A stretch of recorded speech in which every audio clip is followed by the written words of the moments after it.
Hello friends, welcome back to our channel Mahavir study point. सुबह के इस मैथ के सेशन में आपका स्वागत है। आज हमारा मैथ का प्रैक्टिस सेट नंबर 35 होने वाला है। 34 तक हम लोग कर चुके हैं। अगर आप रोज़ यह सेशन को अटेंड करते हैं तो आपको निश्चित रूप से मैथ में फ़ायदा होने वाला है। रोज़ 20 क्वेश्चन का यह प्रैक्टिस सेट होता है और आज का सेट हमारा 35वां सेट है। तो इस सेट को ज़रूर देखा कीजिए रोज़। जितने भी सारे क्वेश्चन हैं एसएससी, सीजीएल, सीएचएसएल, जीडी, जो भी एसएससी के एग्जाम में, एमटीएस के, सीपीओ के, उन सभी के क्वेश्चन के कलेक्शन मैंने यहाँ पे लिए हैं। तो आपसे बस इतना ही कहूँगा, इस क्लास को ज़रूर अटेंड किया कीजिए। बहुत ही कम समय का हमारा क्लास होता है और 100% रियल और ऑथेंटिक क्वेश्चन के साथ हम करवाते हैं। तो चलिए आज का सेट हम लोग शुरू करते हैं। देखिए, 3 संख्याओं में से दूसरी संख्या पहली संख्या से 2 गुनी और तीसरी संख्या से 3 गुनी है। बहुत ही इजी तरीका से हम लोग इसको बना सकते हैं। देखिए, 3 संख्याओं में दूसरी संख्या पहली संख्या से 2 गुनी है और तीसरी संख्या से 3 गुनी है। तो यहाँ पे हम संख्या लिखते हैं कि पहली, दूसरी और तीसरी संख्या। ठीक है, ऐसे लिख लेते हैं कौन कौन सा क्या है।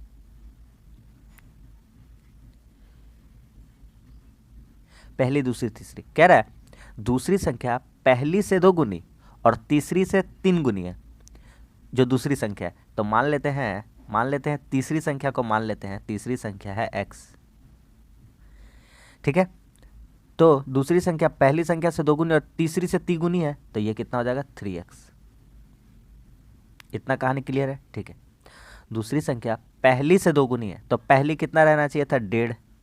x नहीं भी मान सकते, मान भी सकते, कोई प्रॉब्लम नहीं, एक वेरिएबल मान लिए 1.5x। अब कहानी आराम से समझ लीजिए आप, क्या कहानी है भैया। दूसरी संख्या पहली से 2 गुनी, तो देखिए दूसरी संख्या ये 3x है। दूसरी संख्या कितना है? 3x। पहली से 2 गुनी, पहला 1.5 होगा तभी ना उसका 2 गुना 3 होगा, सही है। और तीसरी से 3 गुनी है, तीसरा x होगा तभी ना दूसरा संख्या 3x होगा, एकदम सही है। अब हमारा क्वेश्चन क्या कहता है? अब कहता है कि इन तीनों संख्याओं का औसत 33 है। तो एवरेज क्या होता है? तो एवरेज क्या होता है? सब नंबर को जोड़ देते हैं, सब नंबर को जोड़ देते हैं। कितना संख्या है यहाँ पे? 3 संख्या है, तो 3 से भागा कर दे रहे, बराबर कितना है? 33। इनका एवरेज दिया। एवरेज तो यही है, सब नंबर का जोड़ बटा जितना नंबर दिया गया, जितना संख्या दिया गया। तो यहाँ से जोड़ लेंगे तो 1 और 3 4 और 1 5.5, 5.5 x का वैल्यू कितना है? 3 को 33 से गुना करेंगे 99। इधर से पॉइंट हटाएंगे तो इधर क्या चढ़ जाएगा? 0 चढ़ जाएगा। यहाँ से पॉइंट हटा देंगे तो अब क्या कहानी हो जाएगा?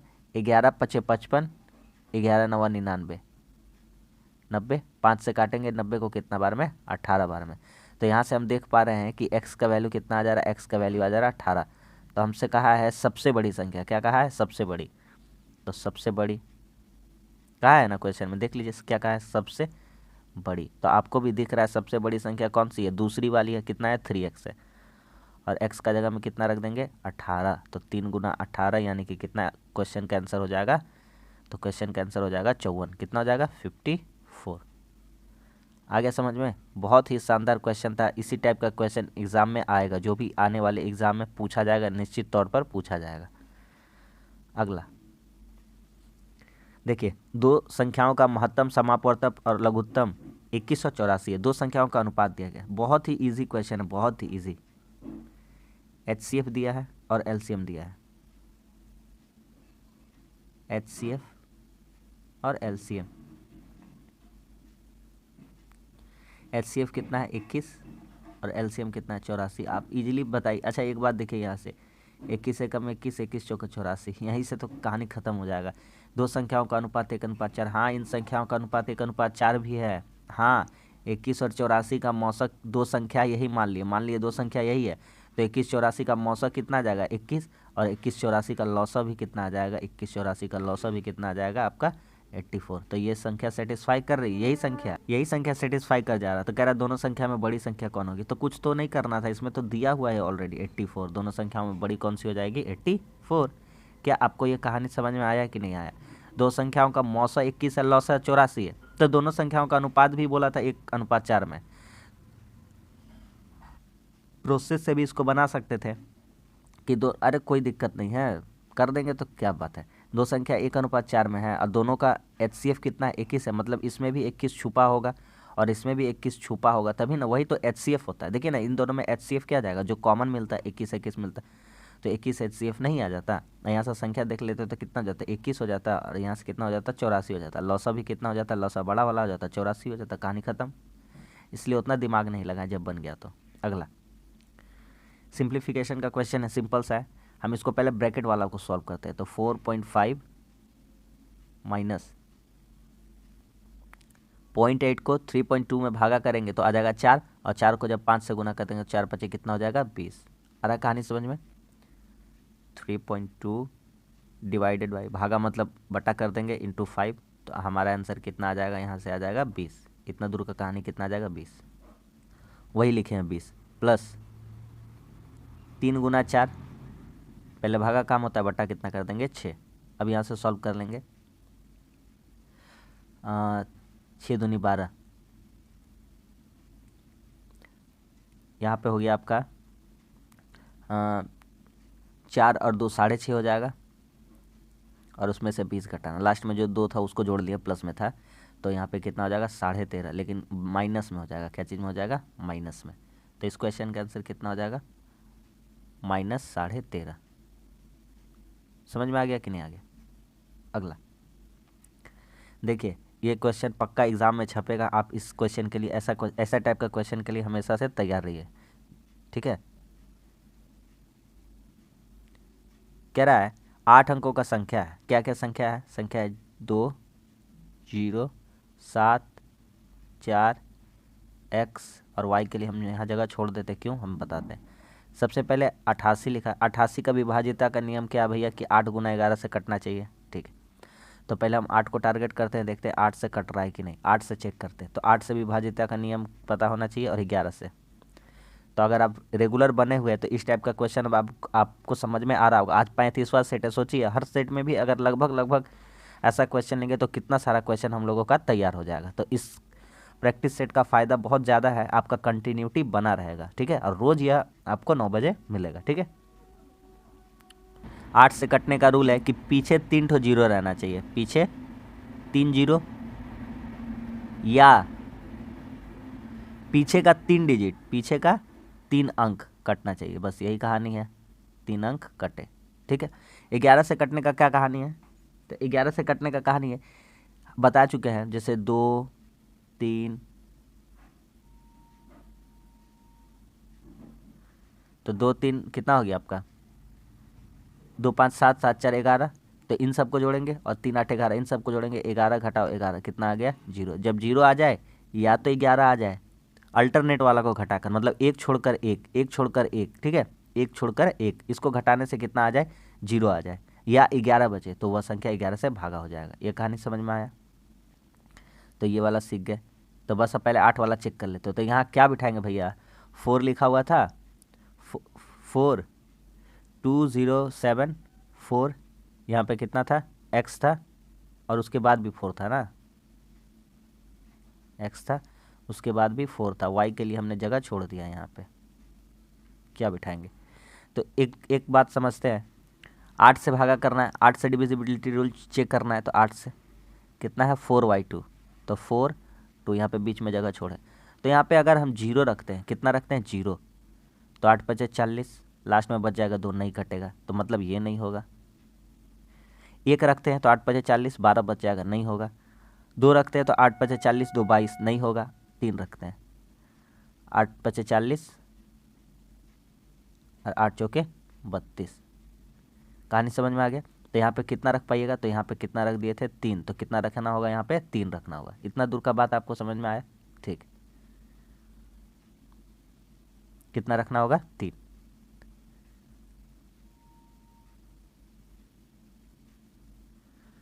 तो 3 रख देते हैं, तो इसका पीछे 3 बैठेगा। अब 11 से डिविजिबिलिटी रूल चेक कर लेते हैं। 88 से कटने का मतलब कोई संख्या 8 से कटना चाहिए और 11 से कटना चाहिए। तो 8 से चेक हो गया, ठीक है। y का जगह में 3 हो गया, y का जगह में कितना हो गया, y बराबर कितना हो गया 3 हो गया, ठीक है। कहानी समझ में आए। चेक करते हैं, 2 7 9 प्लस x छोड़ देते हैं, अभी 9 9 3 कितना हो गया 12, इधर कितना हो गया 12। 11 से चेक कर रहे हैं, 11 से डिविजिबिलिटी रूल, 0 हो गया, 4 जोड़ेंगे 4 4 4 8 8 2 10, तो इधर हो गया 10, हम कहे थे या तो 0 कर दीजिए या तो घटा कर 11 आना चाहिए। तो पहला वाला को जोड़ेंगे, 2 7 9, 9 3 12, अब 12 प्लस एक्स हो रहा है, 12 प्लस एक्स, ठीक है। और इधर कितना हो रहा था, 4 4 4 8 8 2 कितना हो रहा है, 10 हो रहा है, 10। तो 12 में कितना जोड़िएगा और 10 घटाना है। तो अब देखिए 12 में अगर हम कितना जोड़ दें, 9 जोड़ दें, कितना जोड़ दें 9, तो 12 9 कितना हो जाएगा 21, और 21 में 10 घटाएंगे तो कितना आ जाएगा 11। हम बताए थे या तो 0 आना चाहिए या तो 11 आना चाहिए, तो ही 11 से कटेगा, ठीक है। तो यहाँ से हम देख पा रहे हैं कि x का वैल्यू कितना रखना पड़ रहा है, तो x का वैल्यू 9 रखना पड़ रहा है। हमसे मांगा है 4x plus 3y, 4x plus 3y, 4 गुना 9 प्लस 3 गुना 3, y का वैल्यू कितना है 3, x का वैल्यू कितना है 9, रख देंगे तो कितना हो जाएगा, 4 9 36 और 3 3 9, यानी कि 45, कितना हो जाएगा 45। तो बहुत ही शानदार सा क्वेश्चन था, बहुत ही जानदार क्वेश्चन था। ऑप्शन नंबर कौन सा हो जाएगा, ऑप्शन नंबर 4 हो जाएगा, 45। उम्मीद करते हैं आपको समझ में आ गया होगा। एन को कौन सा मान संतुष्ट करेगा, यहाँ पर कुछ ज़्यादा दिमाग नहीं लगाना है, सिंपल सा अप्रोच इसमें होना चाहिए। ऑप्शन रख लीजिए, आंसर ख़त्म। अगर हम एन का मान 16 रखते हैं, एन का मान कितना रख देते हैं 16, तो 16 एन बटा 2 करने से कितना हो जाएगा 8, एन बटा 4 करने से कितना हो जाएगा 4, एन बटा 8 करने से कितना हो जाएगा 2 हो जाएगा। तो 16 8 24 4 28 2 30, नहीं हो रहा है, ठीक है। आगे बढ़ते हैं, ये नहीं हुआ। एन का मान अगर हम 24 रख देते हैं, एन बराबर कितना मान लेते हैं 24, तो यहाँ हो जाएगा 24 प्लस 24 बटा 2 प्लस 24 बटा 4 प्लस 24 बटा 8, 24 प्लस 12 प्लस 6 प्लस 3, आ गया कि नहीं आ गया, 12 6 18 3 21, 21 और 24 जोड़ देंगे तो हमारा कितना हो जाएगा 45, कितना हो जाएगा 45। इसका मतलब एन का मान कितना रखना पड़ रहा है, तो एन का मान कितना रखना पड़ रहा है 24 रखना पड़ रहा है। तो हमारा आंसर आ जा रहा है जो क्वेश्चन में दिया है 45। यही तो चेक करना था, सिर्फ वैल्यू पुटिंग सोचना था। समझ में आ गया। कह रहा है 2 नल ए बी एक हौज को 3 घंटे 5 घंटे में भर सकते हैं, सी 2 घंटे में खाली कर सकता है। ए और बी भरने वाले हैं और सी क्या करने वाला है, खाली करने वाला है। सी खाली, ये भरना, ए बी भरने वाला है 3 5, ए है, बी है, सी है। ए कितना घंटा में 3 घंटा में, बी कितना घंटा में 5 घंटा में, सी कितना घंटा में खाली करता है 2 घंटा में। एफिशिएंसी निकालेंगे कितना हो जाएगा 30 हो जाएगा, टोटल वर्क 30 हो जाएगा। एफिशिएंसी यहाँ से निकालेंगे 10 हो जाएगा, 3 10 से 30, 5 6 30, 2 से 15, ठीक है। अब देखिए तो हम लोग ए प्लस बी माइनस सी, क्यों, क्योंकि माइनस हो रहा है क्या, सी खाली करने वाला, सी क्या करने वाला है खाली, ये दोनों भरने वाला है, ये दोनों प्लस काम कर रहा है, ये माइनस कर दे रहा है। तो यहाँ से 10 6 16 हो जाएगा और एक का माइनस से हो जा रहा है, तो कितना काम बचेगा, सिर्फ और सिर्फ काम कितना हो रहा है, एक काम हो रहा है। इसलिए कितना काम करना है, तो वह हौज कितने देर में भर जाएगा, टोटल काम कितना है 30, और काम कितना हो पा रहा है एक, सबको जोड़ दिए थे, ए प्लस बी माइनस सी कर दिए थे जोड़ने पर, तो कितना हो जाएगा 30। तो हौज कितना देर में भर जाएगा 30 मिनट में। बेसिक सा क्वेश्चन था, ठीक है, बेसिक सा क्वेश्चन था, खत्म हो गया। अगला देखिए, ये बहुत ही शानदार सा क्वेश्चन है। कह रहा है कोई धनराशि 10% चक्रवाधी ब्याज दर पर 3 वर्ष में 6,655 हो जाती है, धनराशि कितनी है। आज हर बार चक्रवृद्धि ब्याज और साधारण ब्याज का क्वेश्चन लाते हैं। आज 35वां सेट है, सोच लिए कम से कम 35 क्वेश्चन आपका तैयार होगा, 35 साधारण ब्याज 35 चक्रवृद्धि ब्याज का, 70 क्वेश्चन लगभग आपका इस चैप्टर वाला तैयार हो गया होगा। और कोई भी बिना एग्जाम चक्रवृद्धि और साधारण ब्याज का बिना होता ही नहीं है, मैथ का पूछा जाता है, निश्चित तौर पर पूछा जाता है। तो इसको आज हम दूसरा तरीका से सॉल्व करते हैं। देखिए ध्यान से, 3 साल का है, कितना साल का है 3 साल का। करिए कहानी, एक काम करते हैं 3 साल का हम आज आपको दूसरा टेक्निक बनाते हैं, आप सिर्फ और सिर्फ ध्यान से समझिए।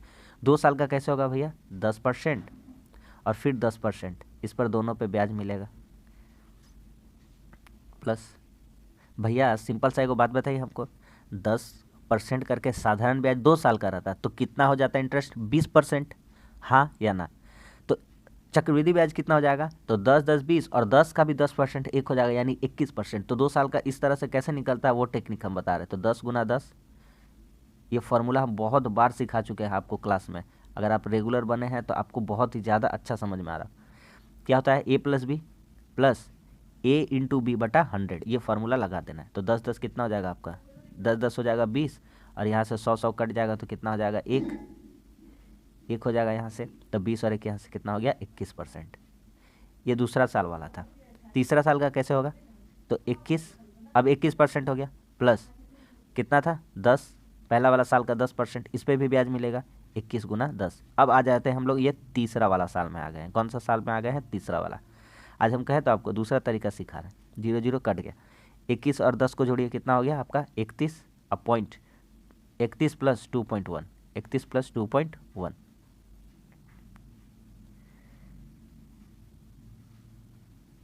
31 प्लस 2.1, इसको जोड़ देंगे तो हमारा कितना हो जाएगा 33.1। तो ये 3 साल का ब्याज है। तो और एक तरीका हम बताते हैं, जब भी 10% का चक्रवृद्धि ब्याज रहे और 3 साल का चक्रवृद्धि ब्याज रहे तो सिंपल याद रख लीजिएगा, ये याद भी कर सकते हैं, 33.1 होता है। खत्म कहानी, ठीक है। तो ये बताइए, ये तो ब्याज आया, कितना आया, ब्याज आया, ये क्या आया है, ब्याज। कह रहा है अमाउंट हो जाता है 6,655 रुपया। तो हम मान लेते हैं मूलधन 100 रुपया है, तो अमाउंट यहाँ से कितना हो जाएगा हमारा 133 प्लस 1 हो जाएगा कि नहीं हो जाएगा 133.1, और यही बराबर है 6,655 के। मान लेते मूलधन,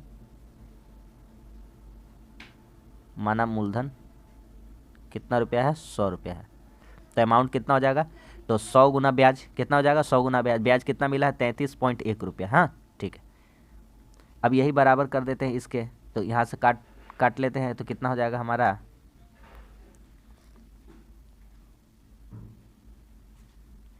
तो यहाँ से काटते हैं तो ये पॉइंट उड़ेगा तो इधर से 0 आ जाएगा, और ये काट लेंगे तो कितना बार में आ जाएगा 5 बार में, यहाँ से हो गया 50। तो माना मूलधन कितना था 100, तो 50 को कितना से गुना कर देंगे, 100 से गुना कर देंगे, तो वैल्यू पता चल जाएगा कि कितना हमारा प्रिंसिपल था। तो कितना था हमारा 5,000 रुपया। तो इस क्वेश्चन का आंसर कितना हो जाएगा 5,000 रुपया। ठीक है, बहुत ही शानदार सा अप्रोच बताया है और बहुत ही ईजी अप्रोच बताया है 3 साल का निकालने वाला। समझ में आ गया। अगला क्वेश्चन में कुछ नहीं है, थोड़ा सा इसमें ट्विस्ट कर दिया है और कोई बात नहीं है। इसमें कह रहा है ए किसी काम, ए 9 दिन में 50% करता है। एक बात बताइए, ए 9 दिन में 50% करता है तो पूरा काम कितना दिन में करेगा, 18 दिन में करेगा। कोई दिक्कत होने वाला है, कोई भी नहीं।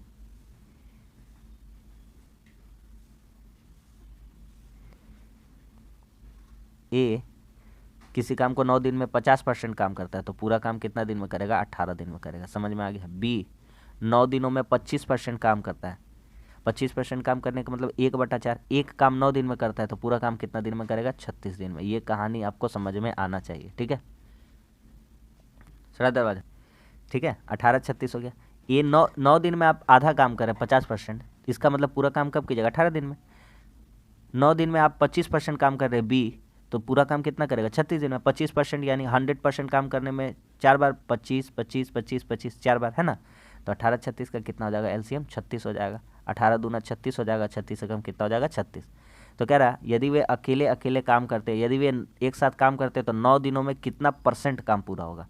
तो यहाँ से ए और बी साथ में काम कर रहे हैं, तो कितना काम कर रहे हैं, तो ए और बी साथ में काम कर रहे हैं 2 + 1 यानी कि 3 काम कर रहे हैं एक घंटा में, या एक बार में कितना काम कंप्लीट हो रहा है 3। तो 9 दिन साथ काम कर रहे हैं, तो 9 दिया कितना हो जाएगा 27। अब कह रहा है तो कितना काम % में पूरा होगा, तो बस इसलिए 27 36 का टोटल काम कितना था, 36 का कितना % है, इसको निकाल देंगे, कहानी खत्म।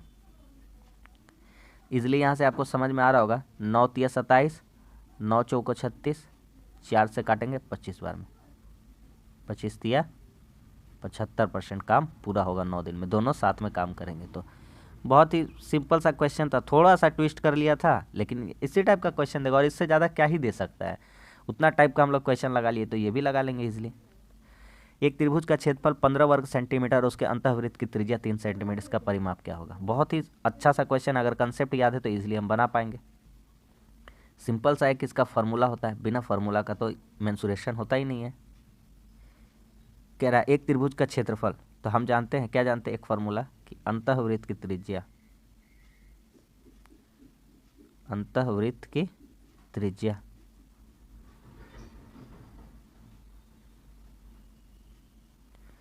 बराबर त्रिभुज का क्षेत्रफल, त्रिभुज का क्षेत्रफल बटा एस, एस यानी अर्ध परिसीमा, एस लिख देते हैं।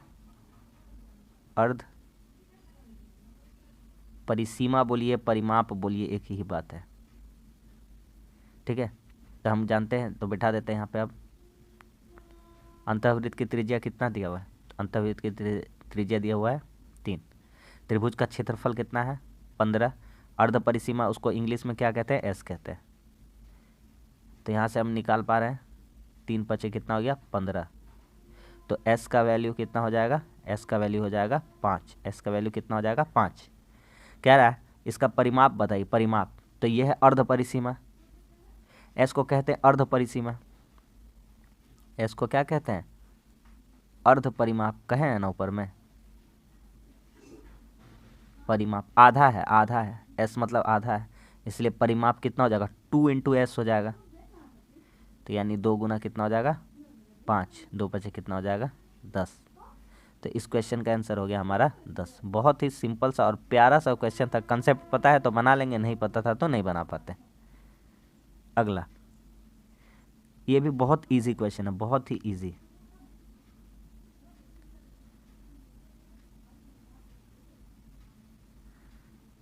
कह रहा है एक आयत का परिमाप और उसकी लंबाई क्रमशः 40 और 12 मीटर है। तो देखिए, आयत का परिमाप, आयत का परिमाप या परिसीमा एक ही बात है। आयत का परिमाप क्या होता है? Formula 2 into L plus B, यानी लंबाई प्लस चौड़ाई, 2 गुना लंबाई जोड़ चौड़ाई। तो अब हम रखते हैं 2 गुना लंबाई कितना है? उसकी लंबाई क्रमशः 40 मीटर और 12 मीटर है। आयत का परिमाप और उसकी लंबाई 40 और 12 है, तो इसका लंबाई कितना दिया हुआ है? 12। चौड़ाई नहीं पता है, मान लेते हैं चौड़ाई x है, और यही तो फार्मूला होता है, बराबर किसके? 40 के। इतना दूर का कहानी आपको समझ में आ गया होगा। आयत का परिमाप का फार्मूला क्या था? 2 गुना लंबाई जोड़ चौड़ाई। चौड़ाई मान लिए क्या है? x है, माना चौड़ाई x है। चौड़ाई क्या मान लिए? चौड़ाई को क्या मान लिए हैं? x मान लिए, ठीक है। तो यहाँ से काट देंगे, 2 से कितना बार में कट जाएगा? 20। तो 12 प्लस x बराबर 20। तो x बराबर कितना हो जाएगा? उधर जाकर 12 घट जाएगा। इजीली सोच पा रहे हैं? नहीं सोच रहे तो वहाँ वैल्यू रख देंगे, 12 में 8 जोड़ देंगे, 20 हो जाता है। तो यहाँ से x का वैल्यू कितना आ गया? 8। तो इसकी चौड़ाई कितनी है? तो इसीलिए चौड़ाई ये तो माने थे, चौड़ाई कितना हो जाएगा? चौड़ाई हो जाएगा 8। कहानी खत्म। आ गया समझ में कि नहीं आ गया? तो ऑप्शन नंबर कौन सा हो जाएगा? 2 नंबर, 8 मीटर। अगला, थोड़ा सा क्वेश्चन ऐसा ही टाइप का था, इसको एडजस्ट कर लीजिए, इजीली तो समझ में आ ही रहा है। घनाभ का लंबाई चौड़ाई ऊंचाई दिया गया है, संपूर्ण पृष्ठ का क्षेत्रफल मांगा है। इस फार्मूला में इस क्वेश्चन में कुछ है? कुछ भी नहीं है, मेंसुरेशन का क्वेश्चन है। इस फार्मूला में सिर्फ इतना ही कंसेप्ट आप बताइए भैया कि आप हमको फार्मूला बता दीजिए। अगर फार्मूला बता देंगे तो इजीली तरीके से हम सोच पाएंगे और कर पाएंगे। तो घनाभ का हम लिख देते हैं। हम पिछला क्लास कराए थे तो घनाभ का जो क्वेश्चन लाए थे उसमें सारा फार्मूला आपको हम एक जगह बता दिए थे। इस तरह से समझिए, यह एक प्रैक्टिस सेट भी नहीं है, समझ लीजिए एक तरह से आपका क्लास ही हो रहा है। हर टाइप का कंसेप्ट क्लियर हो रहा है और हर टाइप का क्वेश्चन भी होता ही जा रहा है। आपको हम मेंसुरेशन में कौन सा पार्ट नहीं कराएं, खाली ये आप कमेंट करके बताइए। हर जितना भी टाइप का था वो सारा करा दिए। बेलन, शंकु, आपका बेलन हो गया, शंकु हो गया, गोलक हो गया, अर्धगोलक हो गया, त्रिभुज हो गया, समबाहु त्रिभुज हो गया, जिस तरह का भी जो भी था, घन हो गया, घनाभ हो गया, सारा करा दिए हैं। घनाभ का संपूर्ण पृष्ठ का क्षेत्रफल, तो ये घनाभ है। घनाभ का संपूर्ण पृष्ठ का क्षेत्रफल का फार्मूला था 2 into LB BH plus LH। खत्म। कितना हल्का हल्का सवाल है। तो रखते हैं 2 गुना लंबाई जोड़ चौड़ाई। LB क्या है? लंबाई चौड़ाई। LB क्या है? लंबाई चौड़ाई है। तो रखते हैं लंबाई चौड़ाई। लंबाई कितना है?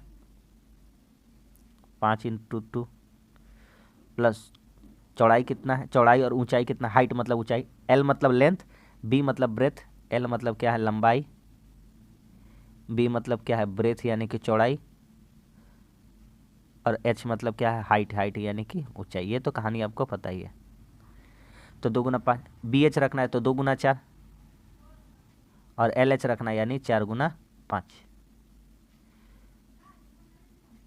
2 पचे 10, 2 चौके 8, 5 चौके 20, 18 और 20 कितना हो गया? 38, और 2 को 38 से गुना कर देंगे तो कितना हो जाएगा, 38 दूना 76। तो घनाभ का संपूर्ण पृष्ठ का क्षेत्रफल कितना हो जाएगा, 76 वर्ग सेंटीमीटर। बस खत्म हो गया। अगला, एक घन आपका पिछला क्वेश्चन था, ये घन का क्वेश्चन है। सिंपल सा सोच पाएंगे इसको। देखिए, सबसे पहले आपको पता होना चाहिए घन का आयतन, आयतन के बारे में पूछा है तो सिंपल सा बात है कि घन का आयतन, घन का आयतन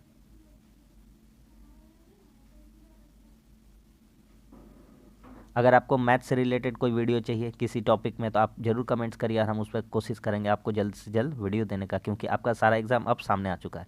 घन का आयतन का फार्मूला सिंपल सा होता है भैया, एक क्यूब होता है। क्या होता है, एक क्यूब। तो कह रहा है कोई घन था, घन का पहले भुजा था 10% बढ़ाया है, घन का भुजा 10% बढ़ाया है, यानी कि पहले मान लेते, मानना क्या है, 10% बढ़ाया है। 10 का फ्रैक्शन वैल्यू कितना होता है, 1/10। तो माना पहले कितना था 10, तो अब कितना हो गया होगा 11। ये कहानी आपको समझ में आ गया। 10 का फ्रैक्शन वैल्यू कितना होता है, 1/10। मान लिया पहले 10 था तो अब कितना हो गया 11। तो घन का आयतन का फार्मूला क्या होता है, 10 का क्यूब यानी 10 गुना 10 गुना 10, इधर होगा 11 गुना 11 गुना 11। भुजा, भुजा पहले था 10, अब हो गया 11। आयतन क्या होता है, एक क्यूब यानी 10 का क्यूब। इधर देखेंगे दूसरा वाला तो इतना हो जाएगा, तो इधर 1000, इधर है 1331। तो अब क्या कह रहा है, तो कितने परसेंट की वृद्धि, डायरेक्ट आप देख पाइए। हम जानते हैं 1000 से 1331 हुआ तो कितना बढ़ा है, 331 बढ़ा है। कितना पे बढ़ा है, 1000 पे बढ़ा है। और 100% परसेंट में निकालना है तो ईजिली वहाँ पे कर भी सकते, ऑप्शन भी देख के निकाल सकते थे। 2 जीरो से 2 जीरो कट गया तो 33, एक जीरो नीचे बचा, एक अंक के पहले दशमलव बैठ जाएगा तो 33.1 हो जाएगा। समझ में आ गया कि नहीं आ गया, सिंपल सा और अच्छा सा क्वेश्चन था। हम जितना अर्थमेटिक को क्वेश्चन लेते हैं, जितना अर्थमेटिक का, उतना हम सोचते हैं कि मेंसुरेशन और जितना भी आपका अर्थमेटिक हो गया एडवांस, दोनों को हम बराबर रखने का कोशिश करते हैं। देखिए अलजेब्रा का क्वेश्चन है, कह रहा है a+b+c=0। यहाँ पे सोचने का सिर्फ खेल है। अगर आप सोच लेते हैं तो बस आप आंसर तक पहुँच पाते हैं। कभी कभी कुछ ज़्यादा दिमाग हम लोगों को नहीं लगाना चाहिए, छोटा सा दिमाग लगाना चाहिए। a+b+c=0 कैसे हुआ होगा, एक बात बताइए। एक ही इक्वेशन दिया गया, तो एक ही इक्वेशन दिया गया तो एक काम करते हैं, यहाँ हम कुछ सोचते हैं।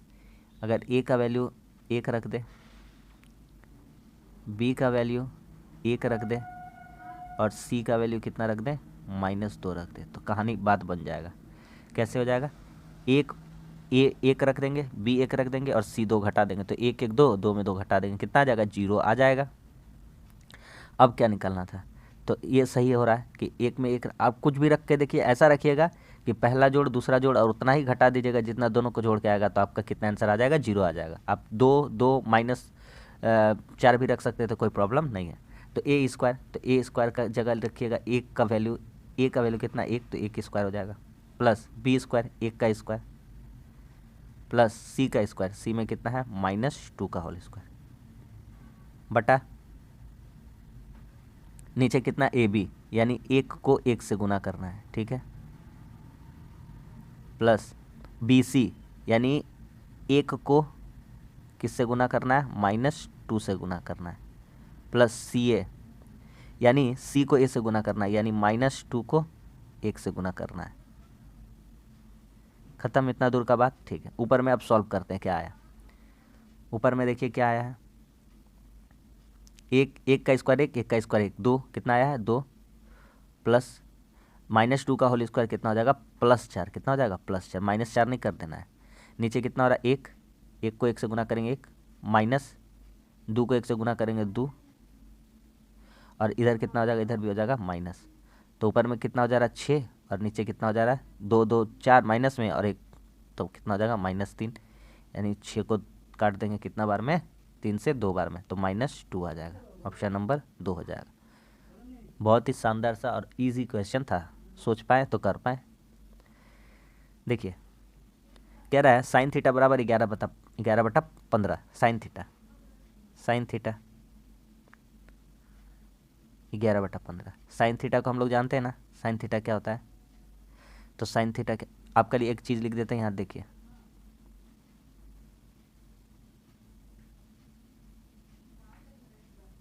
लाल कक्का, ये तो सभी जानते हैं, हम लोग बचपन से पढ़ते भी आए हैं। साइन लंब बटा कर्ण, तो 11 क्या है, लंब है, और कर्ण कितना है 15।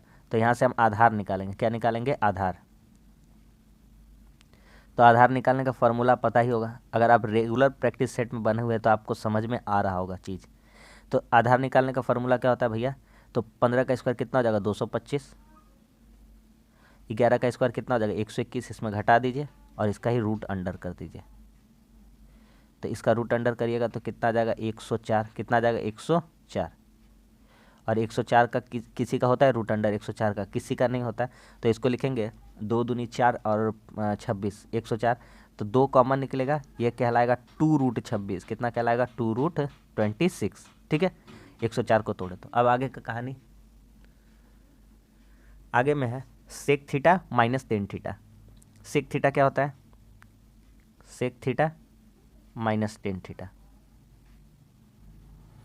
रखिए जो जो आपको पता है। सेक थीटा का क्या होता है भैया, तो देखिए ये होता है साइन कोस टेन, ये होता है कोसेक सेक, सेक कर्ण बटा आधार, कर्ण बटा आधार। तो कर्ण कितना है 15, आधार कितना है, आधार आ चुका है 2√26 minus tan theta. Tan theta क्या होता है, ये देखिए साइन कोस टेन, टेन क्या है लंब बटा आधार, लंब लंब कितना है 11/2√6। इतना दूर का कहानी आप सबको समझ में आ गया। घटा दीजिए 15 में, नीचे सेम सेम है ना, तो आ जाएगा 4/2√26। अब रेशनलाइजेशन कर देंगे यानी परमीकरण कर देंगे, तो आपको पता है कि 4 ये √26 ऊपर भी गुना हो जाएगा और √26 नीचे भी गुना हो जाएगा। जो रूट रहता है ना, रूट वाला ऊपर भी गुना कर देते हैं, नीचे भी गुना कर देते हैं। पहली बात कि 2 से 4 को काट देंगे कितना बार में, 2 बार में, तो ऊपर आ जाएगा कितना 2√26 और नीचे कितना आ जाएगा √26 गुना होकर कितना हो जाता है 13। आपको पता है ना, सॉरी 26 हो जाएगा, 13 कहाँ से लिख दिया, कट के 13 हो जाएगा, 26 हो जाएगा, कितना हो जाएगा 26। अब काट लेंगे तो 2 से इसको काट लेंगे, कितना बार में कट जाएगा 13 बार में। तो आंसर कितना आ जाएगा, आंसर आ जाएगा √26/13। क्या कहानी क्लियर हो गया कि नहीं हो गया। तो √26/13 ऑप्शन नंबर 3। बहुत ही अच्छा क्वेश्चन था, बहुत ही शानदार क्वेश्चन था, समझ में आ गया कि नहीं। CHSL का क्वेश्चन है, 2021 में पूछा गया है, फर्स्ट शिफ्ट का क्वेश्चन है, टियर 1 का। आपको हम 30 डिग्री वाला कराए हैं, 60 डिग्री वाला कराए हैं, किसी दिन आप 45 डिग्री वाला लेकर आएंगे, रेशियो में पढ़ा देंगे। कितना अच्छा से हाइट एंड डिस्टेंस हम कर लेंगे, देखिए कितना इजी तरीका से हम हाइट एंड डिस्टेंस को सोच पाते हैं।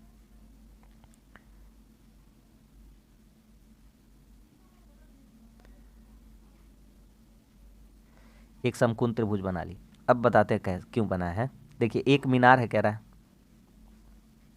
एक मीनार है, एक मीनार, उसकी तली से 100 मीटर की दूर, ये मान लेते हैं मीनार है, ये क्या है मान लेते हैं मीनार है। उसकी तली से, ये तली से कितना दूरी पे 100 मीटर, तो इसका वैल्यू कितना दिया हुआ है 100 मीटर। कहानी खत्म, ठीक है। उन्नयन कोण 30 डिग्री दिया हुआ है, ये वाला एंगल कितना दिया हुआ है 30 डिग्री दिया हुआ है, ठीक है। तो ये 30 दिया, ये तो हम लोग जानते हैं, इसका तो कंफर्म है कि ये 90 होगा ही होगा, क्योंकि ये समकोण त्रिभुज है और समकोण यहीं पे बन रहा है। इसका नाम दे देंगे ए, इसका नाम दे देंगे बी और इसका नाम दे देंगे सी। तो ये कितना डिग्री का हो जाएगा, ये 60 डिग्री का बचेगा।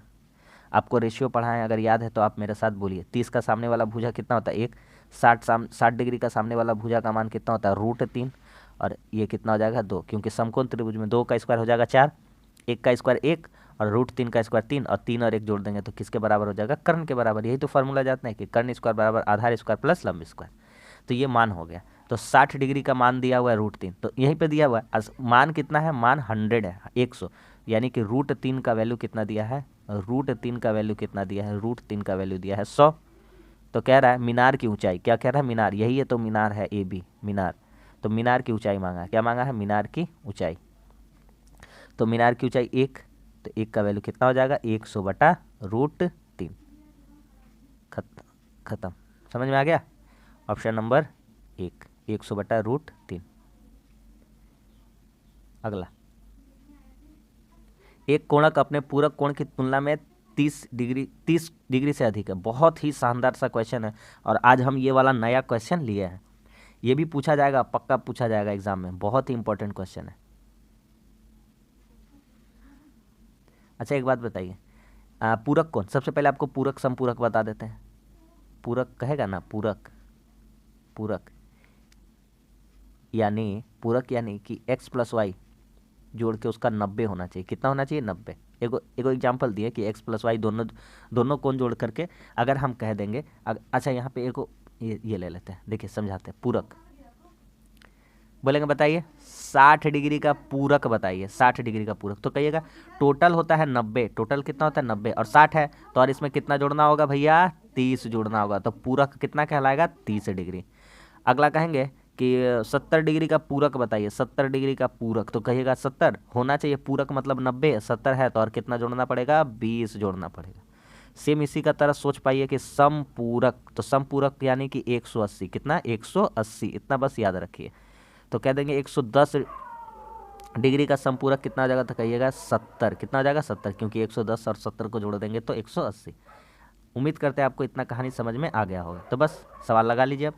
तो x प्लस वाई 90 होना चाहिए और एक कोण दूसरे की तुलना में 30 डिग्री अधिक है, यानी दोनों का अंतर भी दिया हुआ है। दोनों का अंतर कितना दिया हुआ है, 30 का दिया हुआ है। कितना का दिया हुआ है, 30 का। अब इसको सॉल्व करते हैं तो वाई वाई क्या हो जाएगा, कट जाएगा। तो 2x बराबर कितना हो गया, 90 और 30 120। यहाँ से काट देंगे, कितना बार में कट जाएगा, 60। तो x का वैल्यू कितना आ जाएगा, 60। तो कोण कह रहा है कोण की माप क्या है, तो वह 60 डिग्री का कोण होगा। कितना डिग्री का होगा, 60 डिग्री। अब देखिए, अब समझ लीजिए कि 60 का संपूरक कह रहा है कोण अपने पूरक की तुलना में 30 डिग्री है, तो इसका पूरक कितना हो जाएगा, तो इसका पूरक हो जाएगा 30 और 30 से 60 कितना ज़्यादा है, 30 से ज़्यादा है। आ गया कि नहीं आ गया समझ में, आ गया समझ में। तो वह एंगल कौन सा हो जाएगा, तो वह एंगल हो जाएगा 60 डिग्री। कहानी खत्म। बहुत ही इंपॉर्टेंट सा क्वेश्चन था, आ गया ना समझ में। चले अगले क्वेश्चन की तरफ। देखिए कह रहा है दूध तथा जल में 7 लीटर मिश्रण में 30% जल है।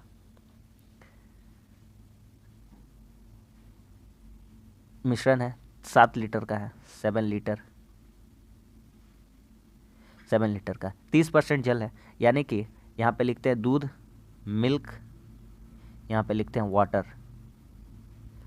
मिल्क कितना है, तो 30%, तो 7 का 30%, जल 30%, 7 का 30%, 7 ये 21, सब बीच में एक ठो बिंदी लग जाएगा, ठीक है। तो इधर कितना हो जाएगा, इधर हो जाएगा, इधर 5 नहीं होगा, कितना हो जाएगा, 4 4 2 6 और 1 7, यानी 4.9 हो जाएगा। इतना दूर का कहानी आपको समझ में आ गया। अच्छा ठीक है, आगे बताइए। कह रहा है इस मिश्रण में 3.5 लीटर दूध मिला देते हैं। क्या मिला देते हैं, दूध मिला दीजिए। मिल्क कितना है, इसमें 3.5 लीटर क्या मिला दीजिए, मिल्क। 9 5 14, 4 3 7 और 1 कितना हो गया, 8। तो कह रहा है दूध मिलाया जाता है तो नए मिश्रण में जल का प्रतिशत क्या होगा। तो जल का साथ तो कोई छेड़छाड़ नहीं किया है, तो अब मिश्रण कितना हो गया, पहले मिश्रण था 7 और ऊपर से दूध डाले हैं, तो अब मिश्रण कितना हो गया, मिश्रण 10.5 का हो गया। कितना का हो गया, 10.5 का। तो कह रहा है अब नए मिश्रण में जल का प्रतिशत क्या होगा। तो जल तो उतना ही है, जल का साथ कोई भी छेड़खानी नहीं हुआ है। तो जल कितना है, जल कितना है 2.1। टोटल मिक्सचर कितना हो चुका है 10.5। इजिली समझ पा रहे, 21 बचे 105 जैसा आंसर आएगा, यानी देखिए ना बताते हैं। तो काट देते हैं, काटिए, ये 5 बार में कट जाएगा और ये 5 से कितना बार में कट जाएगा, 20 बार में। यानी आंसर कितना परसेंट के बराबर हो जाएगा हमारा, 20%। तो मिश्रण का प्रतिशत, मिश्रण में जल का प्रतिशत क्या है, 20%। आगे समझ में। अगला कह रहा है कोई संख्या x से 50% कम है। मान लेते कोई संख्या x से 50% कम है। अरे भैया x से 50% कम है, ये मान लेते संख्या x से 50% कम है और अन्य x से 20% कम है। हम x नहीं मानते हैं, माना संख्या, मान लेते वह संख्या क्या है, वह संख्या 100 है। कितना है, 100, 100। तो कह रहा है 50% कम है, तो पहला रूल क्या हो जाएगा, x 100 का 50% कितना हो जाएगा, तो 100 का 50%, 50% का फ्रैक्शन वैल्यू कितना होता है, तो आधा होता है, यानी 1/2 होता है। तो यहाँ से काट देंगे तो वह संख्या पहला तरफ कितना था, 100 था, 50 था, 50 कम था यानी 100 था, 50 था।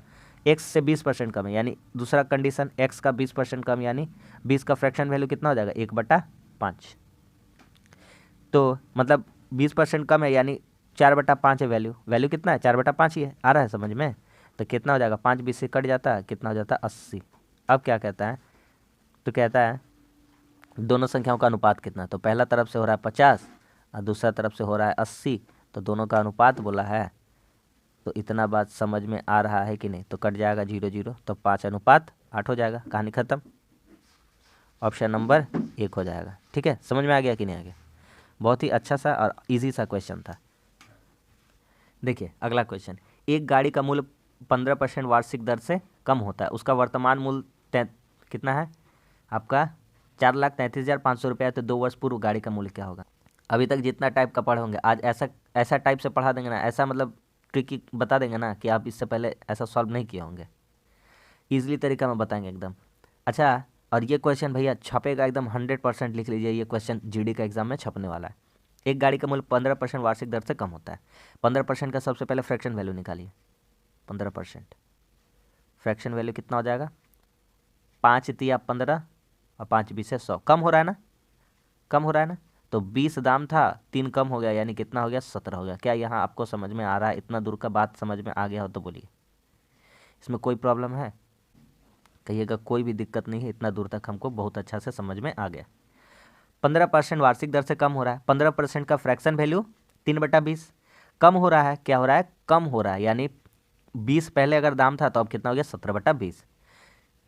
अब एक बात याद रखिए, कह रहा है पूर्व निकालने का, पहले पहले पहले निकालने का बात, तो बस सिंपल सा एक बात बताएंगे, 433,500 पहले बोलेगा ना, पहले बोलेगा, पहले बोलेगा तो कुछ नहीं करिए, पलट दीजिए, ऊपर वाला जो आपका भिन्न लिखा हुआ है, फ्रैक्शन लिखा हुआ है, उसको पलट दीजिए, बस कहानी खत्म हो जाए। बाद बोलेगा तो क्या करेंगे, बाद बोलेगा तो 20/17, अगर बाद बोलता तो जो वैल्यू आता वही काम करते, 17/20 ही लिखते, क्योंकि कम हो रहा था, पहले 20 होगा तो अब कितना हो गया होगा, 3 कम हो गया होगा, यानी कितना हो गया होगा, 17। तो वही बात बोले कि पहले पूछेगा क्वेश्चन तो बस इसको पलट दीजिएगा, जो फ्रैक्शन आपका आएगा। अब लगा लीजिए यहाँ से सवाल खत्म। तो काटिए, इसको काटने आता है, काटते हैं, 17 से काटते हैं, 17 दूना 34, ठीक है, 17×5 = 85, 17 दूना 34, 9 93 हुआ, 17×5 = 8, 17×5 = 85 और 00। फिर काटिए, 17 से काटने आता है, 17 कम 17, 8 बचा, 17×5 = 85, यानी 1500 बचा। ऊपर कितना है, 1500 इंटू ऊपर है 2 × 2, मतलब यानी 20 × 20, हम 2 देख रहे हैं, 2 दूनी 4, 15 चौके कितना हो जाएगा, 60, केठो जीरो बच जाएगा, 1 2 1 2, 3 2 5 को 0, यानी आंसर कौन सा हो जाएगा हमारा, ऑप्शन नंबर 3 2 5 0, 6 लाख, 6 वाला आंसर हो जाएगा। तो यहाँ पे हो जाएगा 6 लाख, कितना हो जाएगा, 6 लाख। तो 2 साल पहले गाड़ी का कीमत कितना था, 6 लाख। बहुत ही शानदार सा क्वेश्चन था। लास्ट क्वेश्चन, लास्ट क्वेश्चन बहुत ही एकदम देख ही पा रहे होंगे, एकदम शानदार सा क्वेश्चन है। कह रहा है एक वस्तु का अंकित मूल्य यानी एमआरपी प्राइस और कॉस्ट प्राइस 5:4 में है, ठीक है। एक काम करते हैं, अनुपात में दिया, मान लेते हैं एमआरपी 50 रुपया है और कॉस्ट प्राइस कितना है, 40 रुपया। हमको कोई प्रॉब्लम नहीं होने वाला है, आप कितनों जीरो लगा दीजिए, आप 500 कर दीजिए, 5000 कर दीजिए, 5 लाख कर दीजिए, कोई प्रॉब्लम नहीं, रेशियो में काट के उतना ही आना है। तो हम रेशियो में कुछ वैल्यू मान लिए एमआरपी 50 रुपया है, कॉस्ट प्राइस 40 रुपया, ठीक है। कह रहा है वस्तु को बेचने पर 12% का लाभ होता है, वस्तु को बेचने पर 12% का लाभ, सॉरी 12.5% का लाभ होता है, लाभ होता है, प्रॉफिट। प्रॉफिट कितना हो रहा है, लिख देते हैं, प्रॉफिट, प्रॉफिट हो रहा है 12.5%। 12.5% का फ्रैक्शन वैल्यू कितना होता है, 1/8। पता है कि नहीं पता है, पता है। 12.5% का फ्रैक्शन वैल्यू कितना होता है, 1/8, काट कूट के देख लीजिएगा, 1/8 आएगा। तो सेलिंग प्राइस निकालते हैं, सेलिंग प्राइस, सेलिंग प्राइस कितना हो जाएगा, तो कहिएगा खरीदे हैं 40 रुपया में और लाभ कमाना चाहते हैं 1/8, तो 1/8 का कितना हो जाएगा, अरे भैया डायरेक्ट कर दीजिए, डायरेक्ट कर दीजिए ना, कर देते हैं, ये लीजिए डायरेक्ट, कैसे दिखाते हैं, 9/8 लिख देंगे। अरे भैया 8 में 1 रुपया का वृद्धि चाहते हैं तो कितना हो जाएगा, 9 हो जाएगा। आ गया समझ में। तो सेलिंग प्राइस कितना हो जाएगा, डायरेक्ट निकल जाएगा 8×5 = 40, 5×9 कितना हो जाएगा 45।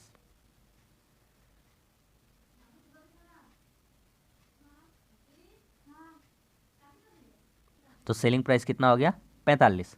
इतना दूर का कहानी समझ। प्रॉफिट आप चाहते हैं 1/8, 40 का 1/8 निकालिएगा कितना आएगा 5, और 40 में फिर 5 जोड़िएगा तो 45 हो जाएगा। हम डायरेक्ट कर लिए। तो सेलिंग प्राइस कितना हो गया 45 रुपया। तो छूट प्रतिशत क्या है, इसलिए डिस्काउंट का परसेंटेज मांगा है। डिस्काउंट परसेंटेज, अरे भैया 50 रुपया MRP लिख दिए हैं, उसी पे तो छूट दिया। छूट हमेशा MRP पे दिया जाता है और लाभ हानि हमेशा कॉस्ट प्राइस पे कैलकुलेशन किया जाता है। छूट हमेशा MRP पे, प्रॉफिट एंड लॉस हमेशा कॉस्ट प्राइस पे, ठीक है। डिस्काउंट तो 50 रुपया लिखे थे, 45 में दे दिए, तो कितना का छूट दे रहे हैं लिख देते हैं यहाँ पे। 50 माइनस कितना 45,